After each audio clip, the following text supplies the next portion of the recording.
పూచివారిపల్లి అనే ఊర్లో 2000 మంది పైగా తెలుగుదేశం పార్టీకి చెందినటువంటి కార్యకర్తలు అక్కడ రామిరెడ్డిపాలెం సర్పంచ్ చంద్రశేఖర్ రెడ్డిని హత్య చేయబోతే ఏదో టైం బాగుండి అతను ప్రాణాలు కాపాడుకున్నాడు.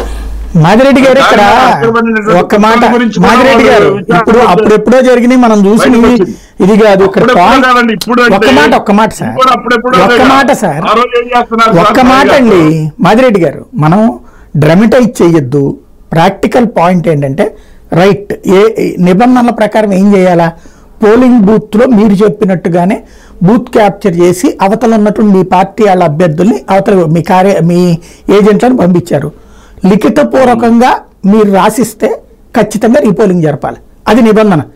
ఈవెన్ సీసీ కెమెరా ఫుటేజ్ సాక్ష్యం దానికి. ఎందుకు, మీ అభ్యర్థులు అక్కడ మీ ఏజెంట్లు అక్కడ లేరు కాబట్టి అది నిబంధన. అక్కడ ఏదైతే ఆ బూత్ ఆఫీసర్కే మీరు రాసి ఇవ్వాలి, లేదా ఆ రోజునే బూత్ ఆఫీసర్కి దాని మీద రీపోలింగ్ పెట్టమని అప్పటికప్పుడు డిమాండ్ చేయాలి. ఇది ప్రొసీజర్. అంతేగాని అదేదో సినిమాల్లో రౌడీల్లాగా వెళ్ళిపోయేసి అది పగలగొట్టేయడం, బయట మీ వాళ్ళని కొట్టారంటే మీ వాళ్ళు కూడా కొట్టుంటారు కదా, 2 ఊళ్ళు ఉంటాయి కదా, ఊరికనే కొట్టించుకుని వస్తారా?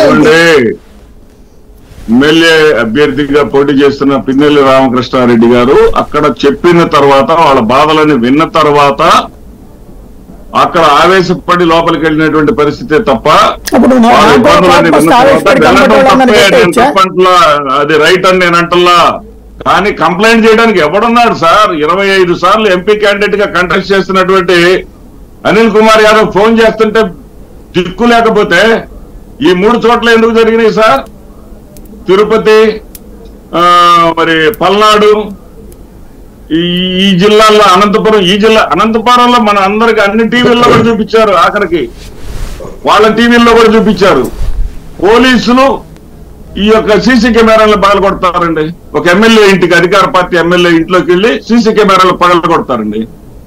ఇది ఎందుకు జరిగిందంటే సాయి గారు, రామజపం చేసేటటువంటి బీజేపీ రాబంధువులతో చేతులు కలపడం వల్ల జరిగినటువంటి విపత్తి ఇది ఆంధ్రప్రదేశ్ రాష్ట్రానికి. ఇక్కడ ఒక చిన్న పాయింట్ చెప్పండి, నాకు అర్థం కాంది. అంటే ఓ రకంగా చెప్పాలంటే సివిల్ రివల్యూషన్ అంటారు, పౌర తిరుగుబాటు అన్నటువంటి.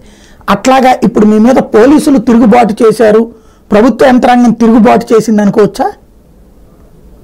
పోలీసులు ఎవరు తిరుగుబాటు చేయలేదు.